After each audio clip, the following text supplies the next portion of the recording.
Hi guys! Good morning! So ayan guys, luto na yung ating sinigang na bangus. Ayan siya.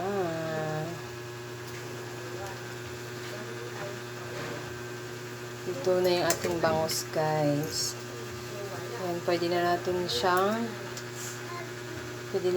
i-ano yung apoy nito. Kasi baka ma-overcook yung aking mga gulay. So, ayan guys, yung sinigang ko na ito ay meron siyang okra, may sitaw, may talong. Yung talong ko guys, tinanggalan ko siya ng balat kasi sobrang ano na siya, sobrang matagal na siya dito nakastock. Tapos, na ano na yung balat niya. So, tinanggal ko na lang para mapakinabangan pa. Diba? Sayang naman kasi. Tapos may kangkong. So, ayan guys. Kain na tayo guys. Good morning. Good evening. Ayan, ingat kayong lahat.